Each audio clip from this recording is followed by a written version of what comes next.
Everyone, let's learn and grow class में आप सभी का स्वागत है। इस वीडियो में हम डिस्कस करने वाले हैं सोशल साइंस का प्रीवियस ईयर का क्वेश्चन पेपर जो कि है 27 दिसंबर 2022 का। ठीक है, तो आपको सारे पेपर सॉल्व करना बहुत ज़्यादा ज़रूरी है, स्पेशली सोशल साइंस का, क्योंकि ये पेपर बहुत ज़्यादा सबको हार्ड लगता है। ठीक है, तो वीडियो स्टार्ट करने से पहले चैनल को सब्सक्राइब कर लीजिएगा और लाइक कमेंट शेयर भी ज़रूर कीजिएगा ताकि आपको सारे जो वीडियोस है वो मिलते रहें। ठीक है, इसके साथ साथ मैंने सोशल साइंस का हिस्ट्री का सॉल्यूशन भी स्टार्ट किया है। ठीक है, इसमें 6th स्टैंडर्ड की हिस्ट्री पूरी ख़त्म हो चुकी है, अब हम 7th की हिस्ट्री को स्टार्ट करने वाले हैं। चलिए, तो ये वो भी आप प्लेलिस्ट में जाकर देख सकते हैं, बहुत ज़्यादा यूज़फुल हो जाएगा आपके लिए। तो फर्स्ट जो क्वेश्चन है आपका, निम्नलिखित का सुमेल करना है आपको, मतलब कि मैचिंग करना है। मेघदूत, हर्षचरित, आर्यभट्टियम और श्रुतशीत संहिता। अब मैं आपको बात बता दूं कि ये क्वेश्चन ना बहुत ज़्यादा इंपॉर्टेंट है, क्योंकि इसके पहले जो मैंने पेपर सॉल्व करवाया था आप लोगों को, इसमें भी ये क्वेश्चन दिया हुआ है। ठीक है, तो आपको इसका आंसर आना ही चाहिए और इसके बारे में ना आप पढ़ भी लीजिएगा। ठीक है, 8th स्टैंडर्ड के टेक्स्ट बुक का है ये। जब मैं 8th की हिस्ट्री स्टार्ट करूँगी तब आपको करवा दूँगी। ठीक है, तो इसका आंसर क्या होगा, देखिए, तो जो मेघदूत है उनका जो सही मैचिंग है ये क्या होगा, इनका है कालिदास। ठीक है, और जो हर्षचरित है इनका है बाणभट्ट। ठीक है, और आर्यभट्टिम का आपको नाम समझ में आ रहा है, आर्यभट्टम है ना। और श्रुतशीत संहिता से भी समझ में आ रहा है, श्रुतशीत समझ में आ रहा है। तो मतलब कि ऑप्शन नंबर ए जो है एकदम सही है। अगर आपको आंसर नहीं भी आता है ना, तो जैसे कि आपको ये दो आंसर समझ में आ गया कि आर्यभट्ट मैचिंग है और ये श्रुतशीत संहिता ये श्रुतशीत मैचिंग है, तो आप देख सकते हैं कि सी का आंसर सेकंड किस में है और डी का आंसर थर्ड किस में है। ठीक है, तो सेकंड और थर्ड किसी में दिया ही नहीं है। ठीक है, तो आप अंदाज़ा लगाकर भी इसका आंसर कर सकते हैं। तो ऑप्शन नंबर ए जो है इसका सही है। चलिए देखते हैं नेक्स्ट क्वेश्चन 32 वाला, ये भी मैचिंग वाला है और एग्ज़ाम में आजकल मैचिंग वाले बहुत क्वेश्चंस आते हैं। ठीक है, तो आरंभिक मानव के पाषाण काल पुरास्थलों से प्राप्त प्रमाणों के साथ मिलान कीजिए। मतलब कौन से पुरास्थलों में कौन सी चीज़ें मिली है ना, उसको क्या करना है, आपको मैचिंग करना है। ठीक है, तो चलिए मैच करते हैं। तो कुरनूल में क्या मिला होगा, ठीक है, तो कुरनूल किसके लिए फेमस है, कुरनूल जो है वो फेमस है अपने भस्म अवशेष के लिए। वहाँ पे बहुत सारे क्या मिले हैं, भस्म मिले हुए हैं। भीमबेटका जो है आपको पता ही है, गुफाएं के लिए फेमस है और गुफाओं में बहुत सारी डिज़ाइन की हुई है। तो मान लेते हैं कि मुझे सिर्फ इसके दो ही आंसर पता है, एक है फर्स्ट का आंसर सेकंड का आंसर थर्ड। तो देख लेते हैं फर्स्ट का आंसर सेकंड का आंसर थर्ड किस में है, तो किसी में भी नहीं है, सिर्फ ऑप्शन नंबर 3 में इसका दिया हुआ है ना। तो ये आपका आंसर जो है आँख बंद करके आप इसमें लगा सकते हैं। ठीक है, तो सी का आंसर है आपका 4th वन। हुरुंगू में क्या मिला है, आवास और उद्योग के स्थल मिले हैं। और पटने जो है, पटने नाम आपको महाराष्ट्र के नाम से थोड़ा सा मैचिंग मिल रहा होगा ना, कि थोड़ा सा मराठी वाला टोन आ रहा है पटने में, है ना। तो इसमें शुतुरमुर्ग के अंडे मिले हुए हैं। ठीक है, तो ये है आपका ऑप्शन नंबर 3 जो है एकदम सही है इसके लिए। चलिए देखते हैं नेक्स्ट क्वेश्चन। चैनल को सब्सक्राइब नहीं किया प्लीज़ सब्सक्राइब कर लीजिएगा, मुझे मोटिवेशन मिलता है वीडियो बनाने के लिए। नेक्स्ट जो है वो है मुगलों के बारे में। उत्तराधिकार की मुगल परंपराएं किस पर आधारित है। जैसे कि हमारे यहाँ पर उत्तराधिकार का मतलब क्या होता है, ये घर का जो बड़ा बेटा है उसको ही पूरी जो प्रॉपर्टी है उसके नाम पर पहले होती थी, है ना। पर मुगलों में क्या होता था, मुगलों में भी क्या ऐसा ही होता था। चलिए देख लेते हैं। तो मुगलों के हिसाब से ज्येष्ठाधिकार का मतलब क्या होता था, चलो देखते हैं। ज्येष्ठाधिकार का नियम जहाँ ज्येष्ठ पुत्र अपने पिता का उत्तराधिकारी होता था, क्या ऐसा था मुगलों का भी, बिल्कुल भी नहीं था। ठीक है, सहदायाद का नियम जहाँ उत्तराधिकार का विभाजन समस्त पुत्रों के बीच में कर दिया जाता था। आपने देखा होगा और मुगलों के बारे में पढ़ा भी होगा, जितनी भी प्रॉपर्टी उनके पास होती थी ना, या जितना भी उनके पास उन्होंने कब्जा किया हुआ उनका एम्पायर होता था, वो सारे बच्चों में क्या करते थे, इक्वली डिवाइड करते थे। सो ऑप्शन नंबर 2 जो है ना ये एकदम सही है। आगे ऑप्शंस पढ़ने की हमको ज़रूरत ही नहीं है। तो 33 का आंसर आपका क्या हो जाएगा, 2। ओके, सारे बच्चों में इक्वली वो क्या करते थे, अपने प्रॉपर्टी को डिवाइड करते थे। 8th की हिस्ट्री में ये दिया हुआ है। चलिए देखते हैं नेक्स्ट क्वेश्चन। शाहजहानाबाद की योजना में यमुना की क्या भूमिका थी? जो यमुना नदी है ना, उसकी भूमिका क्या थी, ये आपको बताना है। तो सबके लिए आवागमन और जल उपलब्ध कराना था, या राजमहल को ही नदी पर पहुँच का नियंत्रण था, अभिजातों को नदी किनारे पहुंच देना, या फिर किलाबंदी और महल क्षेत्र का सौंदर्यीकरण करना। ठीक है, तो इसका आंसर जो है वो है राजमहल को ही नदी पर पहुंच का नियंत्रण देना। ये है इसकी योजना। ठीक है, सो ऑप्शन नंबर 2 जो है वो सही है। चलिए देखते हैं नेक्स्ट, वापस से मैचिंग वाला ही है, 35 वाला क्वेश्चन। ठीक है, अब इसमें आपको वापस से क्या करना है, मैचिंग करना है। वन गुज्जर, लंबाड़ी, बकरवाल, गद्दी। तो मैंने जब 6 साल की हिस्ट्री पढ़ाया था ना, तो मैंने बकरवाल के बारे में पढ़ा था। और बकरवाल मतलब कि कश्मीर में ये होते थे लोग जो बकरी वगैरह पालते थे। ठीक है, तो चलिए देख लेते हैं कि सी का ऑप्शन नंबर 2 किसमें दिया है। सी का, अच्छा इसमें भी दिया हुआ है। चलिए फिर तो हमको एक और ढूंढना पड़ेगा। ठीक है, अब एक और हमको ढूंढना पड़ेगा, है ना। तो चलिए देखते हैं। मैंने गद्दी के बारे में पढ़ा है हिमाचल प्रदेश में। ठीक है, अब ये डी का आंसर 1 कहाँ पर दिख रहा है? डी का आंसर यहाँ पे 4 दिया हुआ है, उत्तराखंड बिल्कुल भी नहीं। तो ऑप्शन नंबर 2 जो है ना, इसका सही हो जाएगा। बकरवाल कहाँ पर? कश्मीर। गद्दी कहाँ पर? हिमाचल। ठीक है, इसके बाद वन गुज्जर कहाँ पे थे? वन गुज्जर थे आपके उत्तराखंड में। और लंबाड़ी कहाँ पर थे? आंध्र प्रदेश में। ठीक है, तो इसमें से मैंने 3 के बारे में तो पढ़ा हुआ है, गद्दी, बकरवाल और वन गुज्जर। लंबाड़ी के बारे में नहीं पढ़ा है, पर अगर आपने नहीं भी पढ़ा है तो भी आपको आंसर तो आसानी से मिल ही जाएगा, अगर आपको 2 भी पता है तो। ठीक है, सो ऑप्शन नंबर 2 जो था एकदम सही है। नेक्स्ट देखते हैं 36 वाला क्वेश्चन। ठीक है, जो 36 वाला क्वेश्चन है वो क्या कहना चाहता है? भक्ति के विशेषक रूपक निम्नलिखित थे। कोई भी किसी भी जाति का, लिंग का, अमीर गरीब व्यक्ति भक्ति का अनुसरण कर सकता था।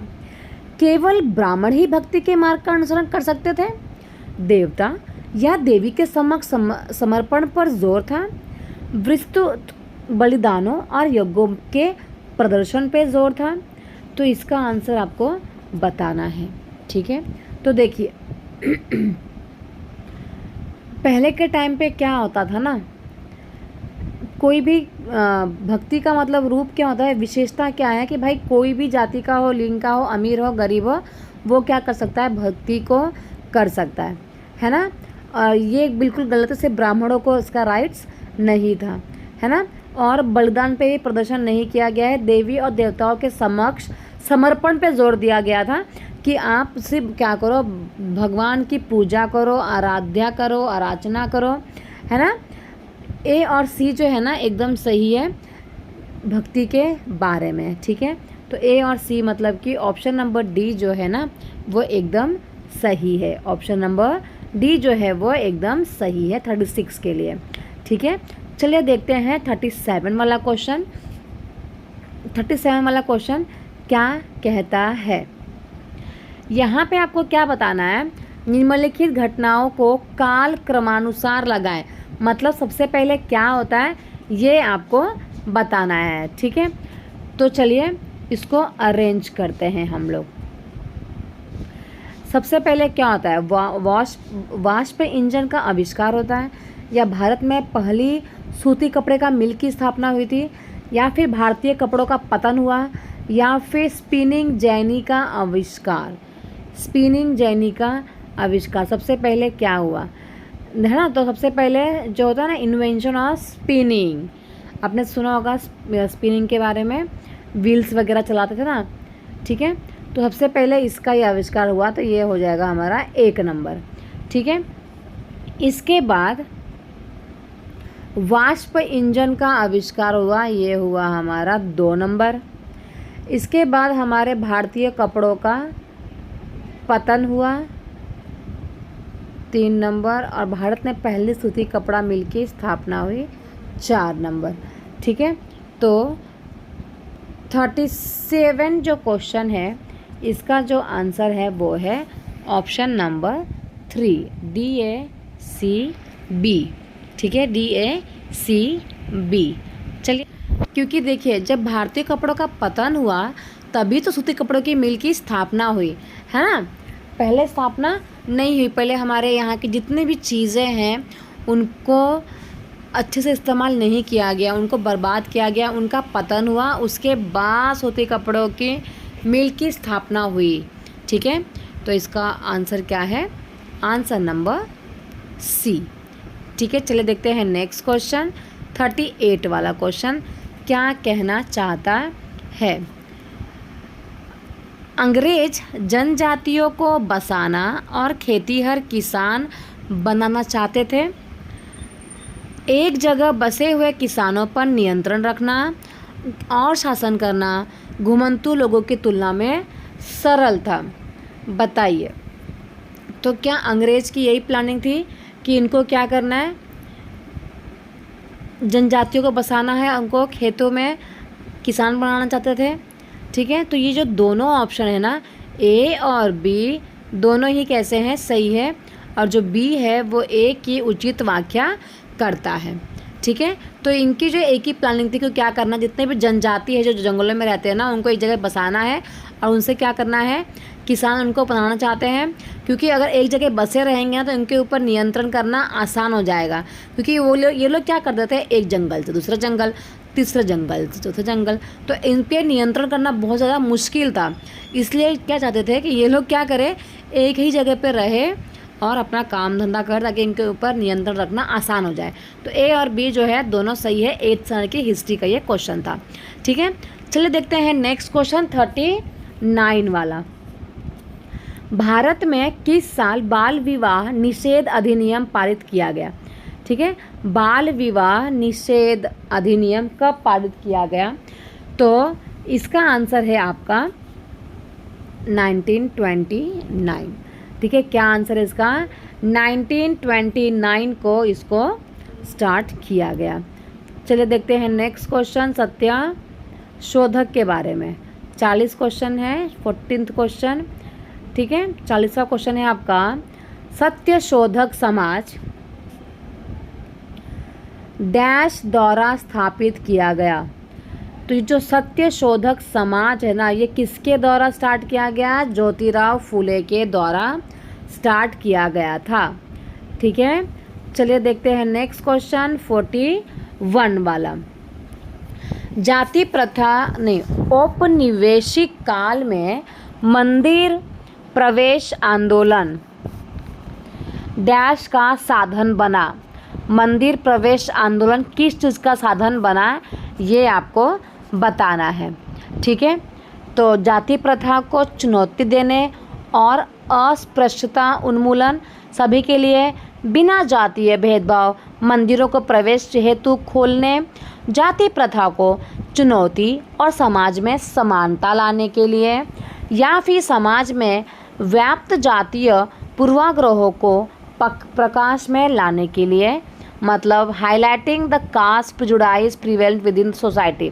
सोसाइटी में जो भेदभाव हो रहा था ना कि ये लोग ही जा सकते हैं, ये लोग नहीं जा सकते हैं, ठीक है, इसके ऊपर क्या किया गया, ये आंदोलन चलाया गया था। तो इसका आंसर जो है ऑप्शन नंबर 4 एकदम सही है। ठीक है, चलिए देखते हैं नेक्स्ट क्वेश्चन 42 वाला। यह नारा किसने दिया था। स्वतंत्रता मेरा जन्मसिद्ध अधिकार है और मैं इसे लेकर ही रहूँगा। किसने बोला था ये, तो ये सबको पता है, बाल गंगाधर तिलक ने बोला था कि स्वतंत्रता मेरा जन्मसिद्ध अधिकार है और मैं इसको लेकर ही रहूँगा, ये बाल गंगाधर तिलक ने कहा था। चलिए देखते हैं नेक्स्ट क्वेश्चन 43 वाला। 43 वाला जो क्वेश्चन ये है, भारतीयों द्वारा एल्बर्ट बिल को वापस लेने का विरोध क्यों हुआ। सही विकल्प चुनिए।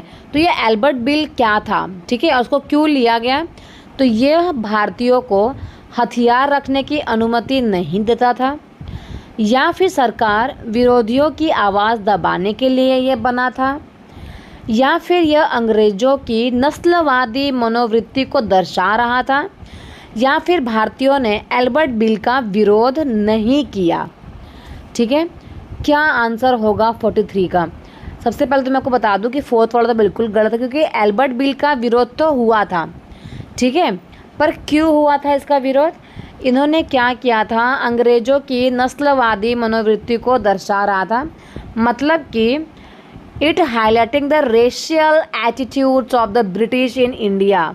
इंडिया में ब्रिटिशर्स की जो रेशियल के ऊपर भेदभाव था ना, काले गोरे के ऊपर जो भेदभाव है, तो ये इस चीज़ को क्या कर रहा था? दर्शा रहा था। इनका जो एल्बर्ट बिल है वो, इसलिए क्या किया गया था? इसका विरोध किया गया था। ठीक है, तो यह अंग्रेज़ों की नस्लवादी मनोवृत्ति को दर्शा रहा था। ठीक है, इसीलिए इसका क्या किया गया? विरोध किया गया था। चलिए देखते हैं नेक्स्ट क्वेश्चन 44 वाला। गुट निरपेक्षता की विदेश नीति डैश के विचार पर बनाई गई थी। तो जो गुट निरपेक्षता बनाई गई थी, मतलब कि जो foreign policy of non alignment was formed with the idea of, क्यों बनाई गई थी? मानवीय अस्तित्व के लिए, अमेरिका और सोवियत संघ के बीच मध्यस्थता में एक सक्रिय भूमिका अदा करने के लिए इसको बनाया गया था। ठीक है, तो 44 का आंसर क्या है आपका? 4। चलिए देखते हैं 45 वाला क्वेश्चन। मुझे ऐसा स्मॉल क्वेश्चन बहुत पसंद है, बड़े बड़े वाले क्वेश्चन इतने अच्छे नहीं लगते हैं ना, पढ़ने में ही आधा समय ख़त्म हो जाता है। कर्क रेखा जो है निम्नलिखित में से किस भारतीय राज्य से गुजरती है? ठीक है, तो जो कर्क रेखा है ना, सब गुजरात से होते हुए, ठीक है, मध्य प्रदेश से होते हुए, फिर आपका मध्य प्रदेश के बाजू में क्या आएगा? छत्तीसगढ़, वेस्ट बंगाल से होते हुए ये जाती है। तो किस राज्य से गुजरती है? उड़ीसा से बिल्कुल नहीं गुजरती, महाराष्ट्र से बिल्कुल नहीं गुजरती, और उत्तर प्रदेश से ये बिल्कुल भी नहीं गुजरती। तो आपका सही आंसर है मध्य प्रदेश से होकर ये गुजरती है। ठीक है, चलिए देखते हैं नेक्स्ट क्वेश्चन 46 वाला। 46 वाला क्वेश्चन जो है वो क्या कहता है? ये 6th स्टैंडर्ड के ज्योग्राफी का क्वेश्चन है, और कौन सा कथन सही है वो आपको बताना है A, B, C में से। तो पृथ्वी को चक्कर लगाने में 365 और 1/4 टाइम लगता है, एकदम सही है। ठीक है, हम लोग एक वर्ष में 365 दिन को ही मानते हैं। हमारी सुविधा के लिए 6 घंटों को हमने क्या किया है, इसमें हम लोग नहीं जोड़ते हैं, एकदम सही है। ये 6 घंटे को हम 4 साल के बाद जोड़ते हैं। प्रत्येक चौथे वर्ष में फरवरी 29 के बदले 28 की हो जाती है, इसको उल्टा कर दिया गया, मतलब ये गलत है। तो कौन से 2 कथन सही है? केवल A और B जो है एकदम सही है। 46 का आंसर क्या हो जाएगा आपका? 1 जो है एकदम सही आंसर है। चलिए देखते हैं नेक्स्ट क्वेश्चन 47 वाला। ये भी 6th स्टैंडर्ड की हिस्ट्री ज्योग्राफी का क्वेश्चन है। अगर पृथ्वी के बराबर देशांतरीय विस्तार के साथ 24 समय क्षेत्रों में विभाजित किया जाता है, तब प्रत्येक क्षेत्र डैश तक के देशांतर को घेरेगा, है ना। तो अपने 6th स्टैंडर्ड के ज्योग्राफी में लेसन नंबर 2 देखोगे ना, तो उसमें से पूरा वर्ल्ड मैप दिया है, पूरा वर्ल्ड सब दिया हुआ है। ये देशांतर रेखा है, ठीक है, और उसको बांटा गया है 24 घंटों में बांटा गया है, ठीक है, 24 घंटा। तो हर एक घंटे में कितना डिग्री आता है? 15 डिग्री, मतलब कि ऑप्शन नंबर 2 जो है एकदम सही है। आंसर क्या है? 15 डिग्री। सो 47 का आंसर क्या आएगा? 2। ठीक है, आई होप आपको समझ में आ रहा होगा। समझ में आ रहा है तो प्लीज़ चैनल को सब्सक्राइब कर लीजिए, ठीक है। चलिए देखते हैं नेक्स्ट क्वेश्चन 48 वाला। अब ये 48 वाला क्वेश्चन क्या कहना चाहता है?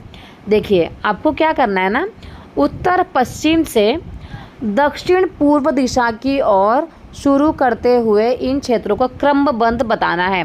मतलब उत्तर पश्चिम से होते हुए, समझ लो ये इंडिया है, तो ये यहाँ से होते हुए आपको यहाँ आना है। तो सबसे पहले क्या पड़ता है आपको ये बताना है। सबसे पहले आपका पड़ता है डेजर्ट वाला एरिया, भारतीय महामरुस्थल। इसके बाद वही राजस्थान में आपका अरावली श्रृंखला भी पड़ता है। ठीक है, ठीक है, तो चलिए हम लोग थोड़ा ड्रॉ कर लेते हैं। ठीक है, तो सबसे पहले आपका यहाँ पर राजस्थान में क्या पड़ेगा, डेजर्ट वाला एरिया पड़ेगा। ठीक है, फिर आपको गुजरात से होते हुए आपका जाएगा अरावली रेंज। यहाँ पे मध्य प्रदेश में है आपका विंध्या श्रृंखला। फिर नीचे आओगे तो आपका दक्कन का पठार और इसके बाद पूर्वी घाट आएगा। ठीक है, तो ये है उसका सही क्रम। तो सबसे पहले आएगा CAB। देखते हैं CAB किस में है, ये रहा CABDE। ऑप्शन नंबर 3 जो है एकदम सही है। ठीक है, क्या है, CABDE। ऑप्शन नंबर 3 जो है एकदम सही है। चलिए देखते हैं नेक्स्ट क्वेश्चन, 49 वाला क्वेश्चन आखिर क्या कहना चाहता है। 49 वाला क्वेश्चन, निम्न में से मानचित्र के घटक के संदर्भ में विषम का चयन कीजिए। मतलब कि find the odd one out in the context of the components of a map. Map में जो चीज़ नहीं दिया रहता है उसके बारे में आपको उसको निकालना है। ठीक है, तो क्या नहीं दिया रहता है मैप में, डिस्टेंस, डायरेक्शन, सिंबल या फिर स्केल। तो अगर हम मैप की बात करें तो मैप में डिस्टेंस दिया रहता है, डायरेक्शन भी दिया रहता है, एकदम नीचे में देखोगे ऐसा किया रहता है, सिंबल भी दिया रहता है। जो स्केल है ना वो मैप में नहीं दिया रहता, मतलब कि जो पैमाना है वो मैप में नहीं दिया रहता है। सो ऑप्शन नंबर 4 जो है वो एकदम सही है। और देखते हैं हम लास्ट क्वेश्चन इस वीडियो का, निम्नलिखित में से कौन सी मिट्टी गीली होने पर लसलसी हो जाती है तथा मॉनसून से पहले या फिर पहली बारिश के बाद जब तक इसकी जुताई ना हो तब तक इसमें काम करना बहुत ज़्यादा मुश्किल हो जाता है। तो ये है हमारी वन एंड ओनली कौन सी मिट्टी, काली मिट्टी। ठीक है, तो जो काली मिट्टी है ना इसको क्या करना पड़ता है, पहले जुताई करना पड़ता है, उसके बाद ही इसमें क्या कर सकते हैं, खेती किया जा सकता है। तो ये 20 PYQ यहीं पे ख़त्म होते हैं। बाकी के जो 20 हैं वो हम नेक्स्ट क्वेश्चन में नेक्स्ट वीडियो में करेंगे। वीडियो अच्छी लगी चैनल सब्सक्राइब कर लीजिएगा, लाइक कमेंट शेयर ज़रूर कीजिएगा ताकि आपको सारे PYQ मिलते रहें। Thank you so much everyone. अंत तक वीडियो देखने के लिए बहुत बहुत धन्यवाद।